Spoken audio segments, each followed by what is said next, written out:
Just Bridget, give me a head nod. You can see it should be a white screen that says Upstream Thinking. Yes? Perfect. Okay, so just a refresher on what Upstream Thinking is that putting things into a category of negative outcomes that we have, that we experience are, if we think of it as an analogy of a river, all those negative outcomes happen to us at the bottom of the river or downriver. And how many of those outcomes are out of our control, and how many of those problems could we walk a little bit further up the stream to kind of see what the causes are for what's going on, and as we go further and further up, be able to kind of cut things off and take care of things before they really ever even happen. All right, so on here, just a little overview of what we're talking about, and just a little bit of a definition of upstream think. So trying to create better outcomes by not constantly reacting to negative situations that could have been prevented if you went upstream to look at the source of the problem and cut it off there. So that's kind of what we just talked about.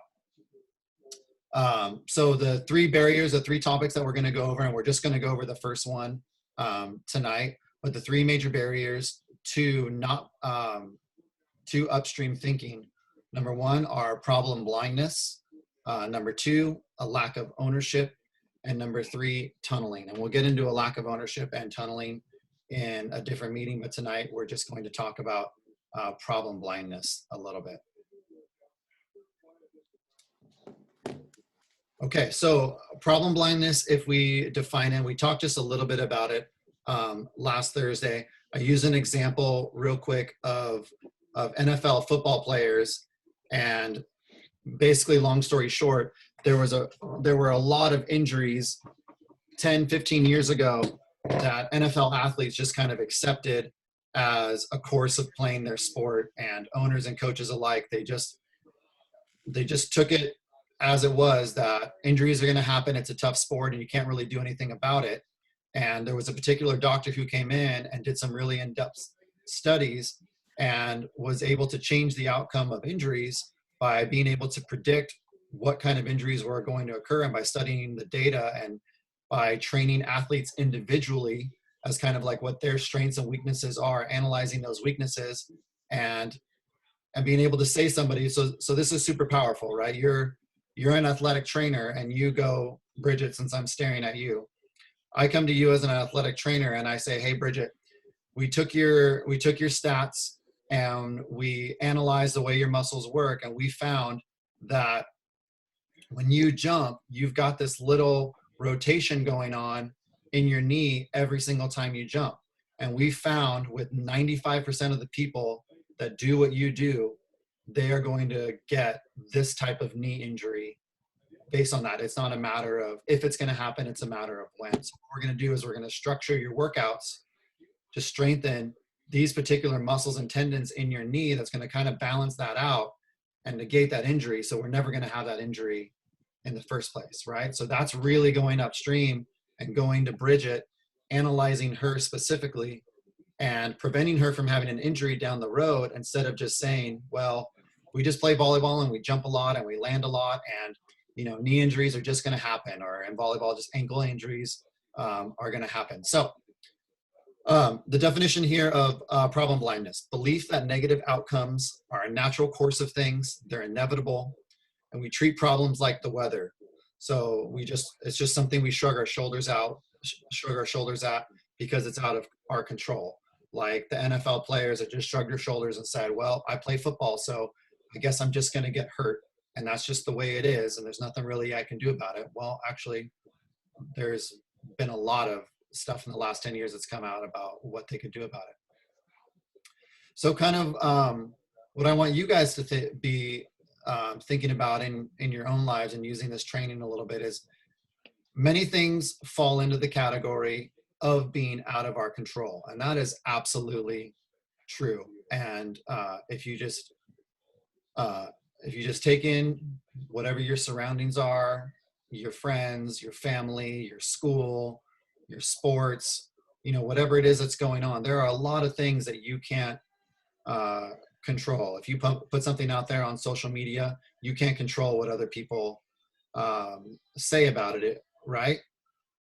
Or can you? Maybe you can choose your friends a little bit more wisely, or maybe you can have a smaller list of people that have access to commenting on your stuff, right? Or maybe you just put everything out there and open to the public. So these are types of things that you want to think about. So if you really, really study your surroundings, how many of those things that, because you don't really think about it, you perceive them to not be really in your control. But if you really dive into it and go a little bit more upstream, you actually have more of an could have more of an impact in there. So I wrote on here in the pink, is there anything in your life that you are tired of dealing with time after time after time, and you aren't sure why you don't take the measures to stop that problem in the first place? So sometimes we have things that we react to, or we have problems that we deal with time after time after time after time, and they're annoying to us, but for some reason we just don't ever delve into how to fix those things, or why that happens, or what might be the source of it, or is this something that I just treat as it's just going to happen to me, and there's nothing that I can do about it.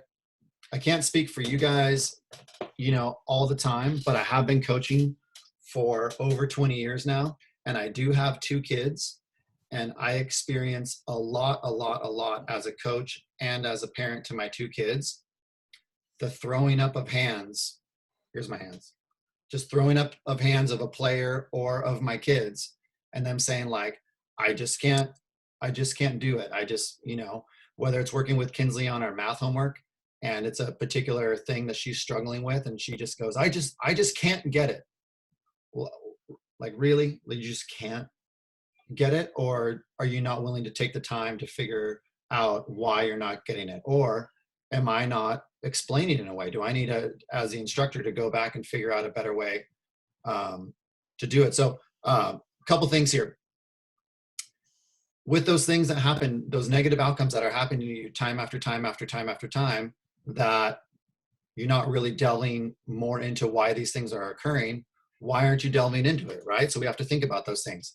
Is it because you don't think it's solvable? Are you like Kinsley, where you just say, like, I just can't do it? I would hate for my kids to ever think like this, but I certainly know that at times in my life, especially when I was younger, like you guys, there was just certain things where I would just say, like, I just can't get it. Like, I'm just not good enough to get it, or, whatever it is. And that was it. And I just made it unsolvable because I decided it was not solvable. Is it a big enough deal to you yet? So sometimes problems, either for whatever reason, you just don't have that big of an emotional reaction to it. So you just let it happen. And it's just not that big of a deal. It's annoying, but you don't really think it's a big enough deal to quite do anything about it. I'd encourage you to study those. If anything comes to mind right now that you can think about, dive into that. Maybe it's something that you don't really think about it being that annoying, but when you really think about it, it robs you of your time, right? Maybe it's your social media. Maybe it's the alarms on your phone. Maybe it's something that's going on in your day where it's sucking your time, and you don't really think of it that as a big deal, and so you're not doing anything about it. But ultimately, if you were to really, really go in deep and study how much of your time it's taking, you'd realize, oh, this is actually a bigger problem than I thought it was, and maybe I want to do something about it now that I've actually shined the spotlight on it a little bit. Or maybe it's something that right now is not a big deal, but when you think about it, you know that it could be a bigger deal. I know with my own life, I've always struggled with procrastination, and I really struggled with procrastination when I was younger. Especially, my mom used to always say this thing that's kind of an old-timey saying. I don't know if any of your parents, anybody you know, says it to you, but it's called flying by the seat of your pants. And my mom would always say, I fly by the seat of my pants, which means I basically am just looking to just like pull stuff out of my butt all the time at the last minute without really doing the preparation. And I would get away with it a lot of times, and I could kind of pull it off a lot of times. And so even though it was annoying that I kept doing that to myself because it's stressful to do that to yourself, it wasn't a big enough deal to me when I was younger to kind of stop that behavior until it did become a big deal, until I did suffer big consequences, you know, sometimes in high school with projects, or sometimes in college was struggling how to get my work habits up to speed for a higher volume of work that college required of me versus high school, or the transition from high school to college in terms of playing volleyball, where when I was in high school, I was one of the only players on my high school team that really took volleyball seriously. So I was the best player on the team, and I didn't really have to try to be the best player on the team. I was basically just the best player because I loved volleyball and I played it way more than the rest of my teammates did. But when I got to college, I was surrounded by a bunch of other people who were built like that. And some of them were harder workers than me, and they were better. And it was the first time in my life that I really had to go to school and had to go to work on competing for a spot on a volleyball team after, you know, making varsity as a sophomore in high school and basically starting the whole way. And then I got to college and I sat for my first 2 years of college behind another setter that was better than me, and making sure that my junior year that I didn't let someone else beat me out. So that type of stuff. And the last thing is like a little bit of a foreshadowing to the next topic that we're going to cover next time, which is not taking responsibility, but is one of the reasons why you're not dealing with this problem that happens over and over and over, is because you're placing the blame on someone else or something else, and you're not taking ownership of it. And if you were to just take ownership of it, whether you think that it's 100% your fault or not, if you just took ownership of it, would you be able to solve that problem faster or right now? Or is it you putting the blame on someone else, keeping that problem happening over and over and over, and you're just stubborn and you won't accept a little bit of the blame? And we're going to get into another example later, but think of it basically like if you have two people who have a disagreement, and I was able to go, sorry, Krista just walked in. And I was able to go to both of those people, and as a mediator say, you know, you both kind of have things that are valid and things that are not valid with the way that you're going about it. This is absolutely not 100% one person's fault and not the other. It's kind of both your fault. So what I would like you to do is, I want person A, I want you to look at this problem and pretend that this problem is 100% your fault. I'm not telling you it is. I'm telling you it's shared, but just pretend that it's 100% your fault. How would you change your behavior to solve this problem better, right? And person B, I want you to do the same exact thing. I want you to assume 100% of the responsibility. What would you do? You know, I was like, oh, well, actually, I guess I could do this a little bit better. I guess I could communicate this a little bit better. I guess she has a point when she says that I do this. I do that, and I could see how that would be frustrating to the other person, right? But we don't do that a lot of times. What do? We get frustrated with the other person. We go like, that person doesn't understand me. That person's making my life hard. That person is the reason why this problem exists. It's their fault. It's not my fault. I'm just the innocent bystander in this situation, and you need to fix them, right? And maybe sometimes that is the case, but I think if we stop and think about it, there's ownership that we can take in almost every interaction that we have with people, and in a lot of the negative situations that we're in. All right, so the last thing on this page, look at that quote at the bottom. I thought this was a pretty cool quote. Every system is perfectly designed to get the results it gets, said a researcher named Paul Batalden. But what does that mean? And I'm going to ask one of you guys. So Gracie, open up your mic. Yes. So Yeah. what's your interpretation of that? Every system is perfectly designed to get the results that it gets. What do you think that means? I think it means that like things happen for a reason. And Okay. yeah. Yeah, that things happen for a reason, and that I don't know. You don't know. So Like, why do things happen for a reason? Because let me just pose this to you. Things happen for a reason could be taken two ways. Things happen for a reason in one way could be taken as there's a reason why that happened, and you can point at the reason why it happened, right? But there's also another interpretation of things happen for a reason, which is things just happen. I don't really know why they happen, but I'm sure there's a reason for it. So which one of those two do you think that we're kind of focusing more on right now? The first one or the second one? the first one.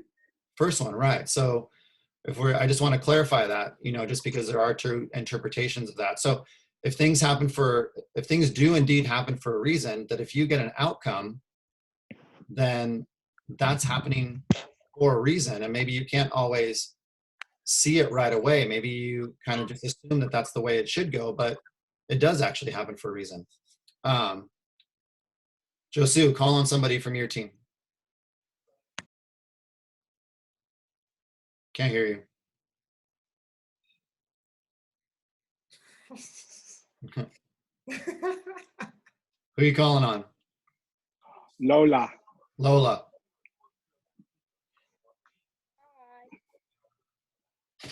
Lola, every system gets the results that it was designed to get. What does that mean to you?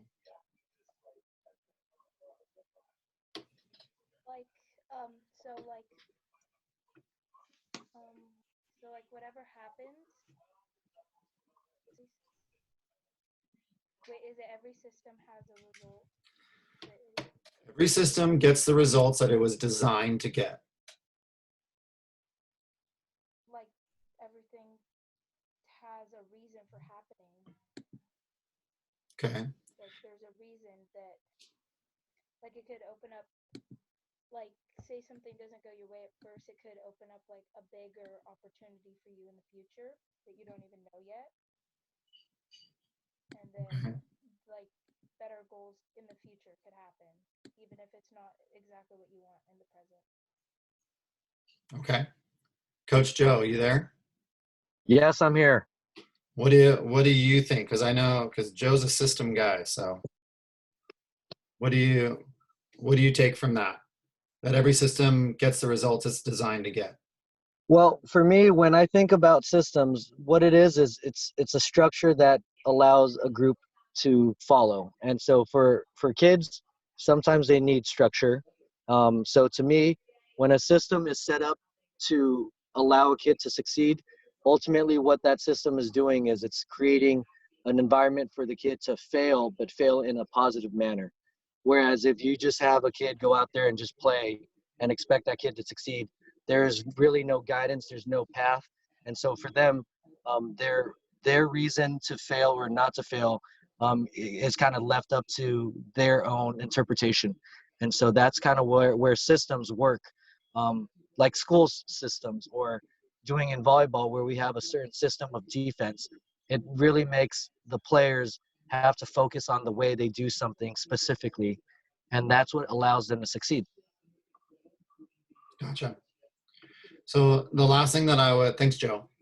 Yep. Last thing that I would tack onto that is it's not 100% across the board, but kind of the premise that it wants you to think about is whatever situation that you're in or whatever outcomes you're getting in your life that are negative or positive, ask yourself, are these positive outcomes because there's a system in place that produces positive outcomes?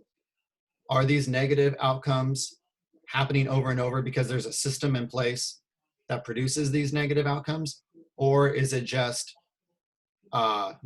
sometimes my team wins really good, really tough matches, and sometimes my team loses really tough matches, and I don't really know why. Sometimes we win and sometimes we lose. Or you have a teacher at school who has a lot of kids in their class that get bad grades, and the teacher just goes, yeah, I don't know, I just must, I just kind of have a bag of rocks for students this year. They're just really not getting what I'm trying to teach them. I just don't know what's the matter with them, but it sucks for them that they're getting a bunch of bad grades, right? So are the kids really dumb, or does that teacher need to go back and look at their system and think about, if a bunch of kids in my class are getting bad grades, maybe I designed a system that makes kids get bad grades, because systems are designed to get the results that they get, right? And these aren't 100% of the time results. What we're thinking about more along the lines is more times than not. Okay. And like Coach Joe was saying, when he's coaching volleyball, he's trying to set up a system for his team and a system for his players where they're going to get successful, positive outcomes more often than not, because that system produces a positive outcome. And if he ever gets into a situation where he's not getting a positive outcome a high percentage of the time, then I know Joe, he's probably going to go back and reassess and think about designing a new system that he think might get a better outcome. I just haven't designed a good enough system yet to be able to do that. So I hope that makes sense to you guys. So I just want to give you one example, and this will be the last thing that we talk about. So Coach Eric, Coach Tracy, you there? Yep. Yep. Okay, so you remember our conversation that we kind of had at the end of Arizona, right? Yep. Yeah. Yeah, okay, so we're just going to use the 15 national team as an example, and I think I've used this before, but it's still applicable here. At times during the early season, the team struggled with winning big points in close matches where a lot was at stake. It happened in a couple crossover matches to move up in rankings, and it also happened at the end of the tournament in Arizona when, as much as the girls don't want to remember, they were up in both games of their last match at the end of the game and failed to be able to close the match out, and ended up losing 2 sets where they had a lead in the 20s. I don't remember the exact score, but they were up like 22-20 or whatever. Or Eric, you probably remember. I think one of them, like, you had game point and let it. Yeah, it was like 24. I think it was like 24-22 or something like that. Yeah, and they were able to come back, right? Yeah. Okay, so that being the case, that being the example that we've set, just in general, if we see a team that struggles with big moments and can't quite break through, what's the potential problem blindness that we could have there if we just didn't do anything about it, or if we had the wrong mentality about how we were going to go about going forward with that team, right? So I just have a couple of things that I'm going to put on here that are things that I could think. I'm going to put the first one up here. The team can't handle the pressure. Sorry, Coach Eric, Coach Tracy, you just have a team. They just can't handle the pressure. It just is what it is. So, whatever, get through the rest of your season, but they're probably going to lose a lot of tough matches. They just can't handle the pressure. All right. So, Eric, go ahead and choose one of the girls on your team to maybe give another example of one of these things where you would just have something that's like a problem blindness to the problem. Like it's unsolvable. It's unfixable. What would we say to ourselves? So you want me to choose somebody? Yeah, choose somebody. Emmy. Emmy, you there? Hello.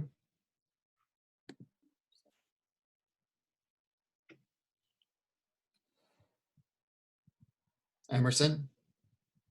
Saw her on here. Yeah. Maybe she can't do her mic.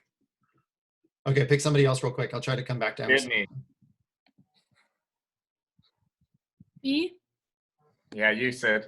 Okay. What was the question? Like something we couldn't. You see my example? You see my example up there of like the team can't handle the pressure? Uh-huh. You see how that's just like me? If that's my take as a coach, then I'm basically saying that the problem of you guys struggling in matches is unsolvable. So I'm just going to say you can't handle the pressure, and that's it. Just throw up my hand. So what would maybe be something else along those lines where you're just going to say like, well, I'm just going to throw up my hands. We can't fix it.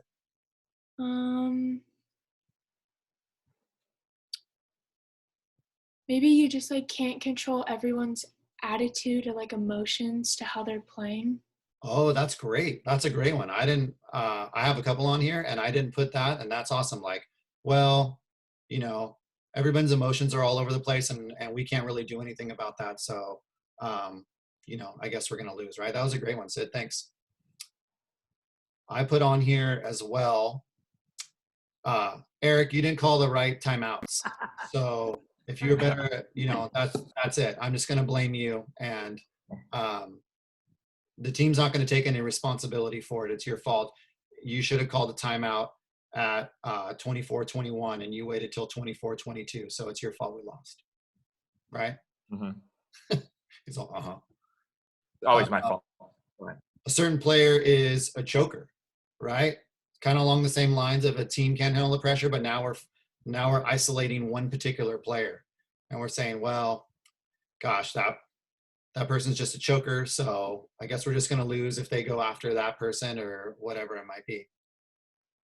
I also just put on here flat out, the team just isn't good enough. Like we're just not good enough to get over that mountain. We you know, we're just a Division II team. We can't be a Division I team. Well, yeah, if you're telling yourself you're just a Division II team and you can't be a Division I team, then you're a Division II team.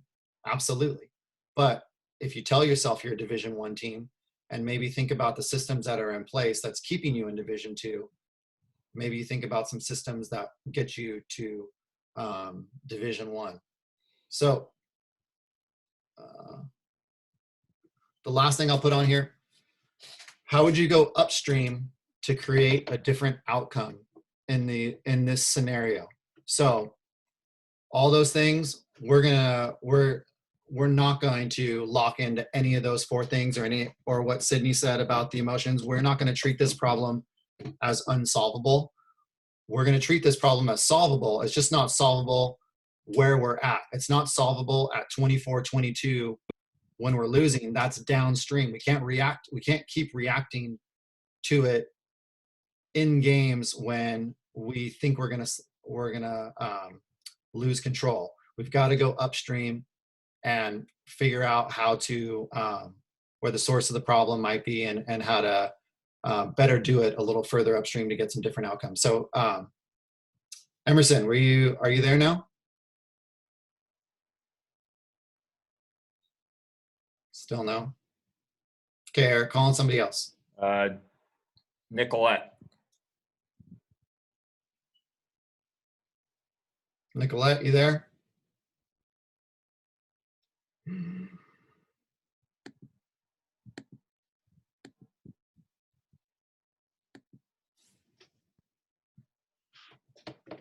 It's Eric's fault. Eric's fault. Yeah. Oh man, Eric, this is God. She was on earlier. okay. Call somebody else. Jill. Jill's there. Yeah, I'm here. Hey Jill, how could you go upstream, you know, to try to create a different outcome the next time?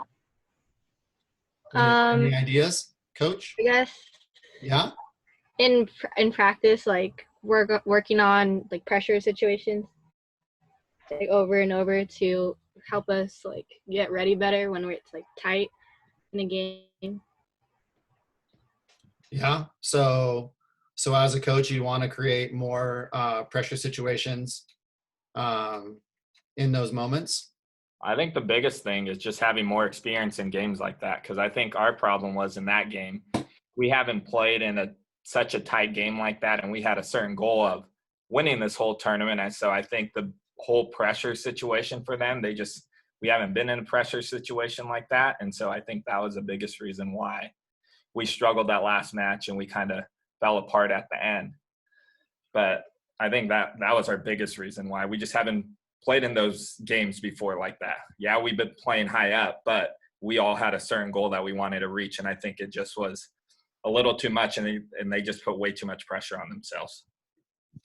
Yeah, I mean, I'll agree with you for to some extent, but I also think that with hindsight, it brings understanding, and you don't always can you understand situations until they're over. So let me present this to you, Eric. If you knew in November that your team was going to react like that in that match, could you have done different things to help better prepare them for that moment? Yeah. Right. And so maybe some of the problem that goes along with problem blindness is like, it wasn't until that match that we're talking about in Arizona was it totally apparent to Coach Eric and Coach Tracy and I that there was a problem here that we needed to address to get that team to be able to better function in pressure situations. And part of that was us not being able to forecast that and tell the future that was going to happen. Because if we did have the power to forecast that, we could have put different systems in place to work on more pressure stuff in practice, or maybe do some of this training right here. What we're doing right now, what you guys are doing right now, girls, this is upstream work to prevent those outcomes from not happening, right? So maybe there's a situation where if I had it back, I might give the team some training on how to deal with things in a more positive way, or get more mental toughness leading into that tournament. So I think that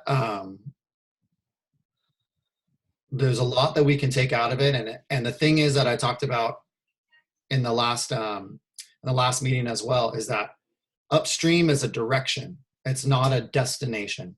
Okay, so if you go back to, well, I don't know how to go back to that slide. Maybe I do.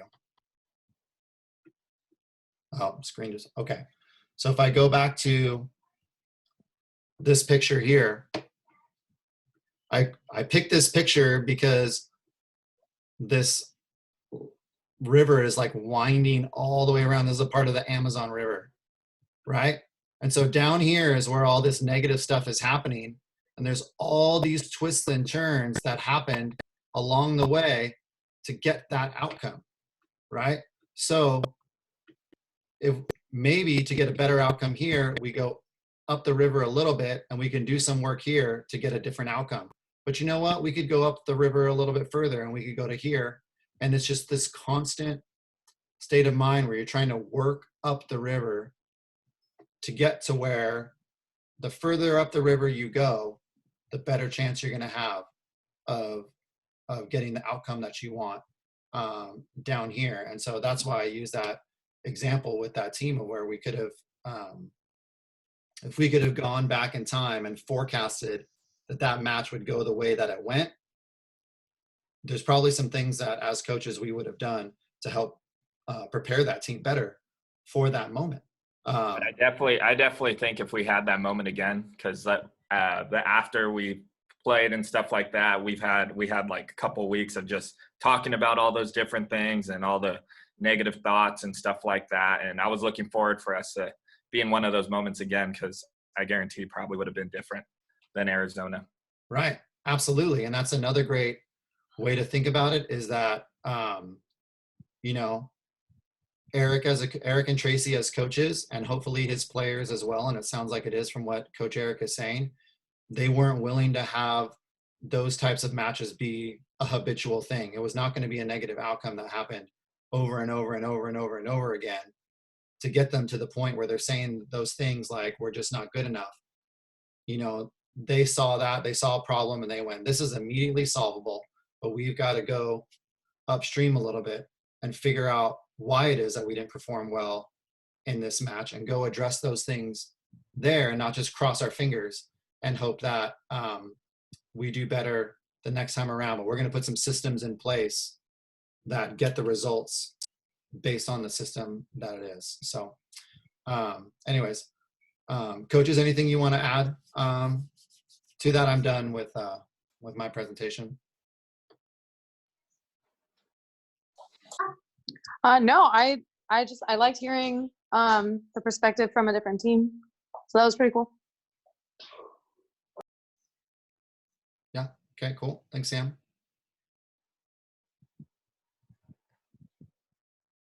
Jojo, Sue, any takeaways? You good? Green. I'm good. Good. Okay. You should ask my dad. Where is your dad? I don't see him on here. I have a limited screen. I can't see everybody. Mike, you're He might welcome have- to chime in if you want to. He might not know how to unmute himself, and he might have knocked himself out. So it's all good. Oh, there he is. Unmute yourself, Dad.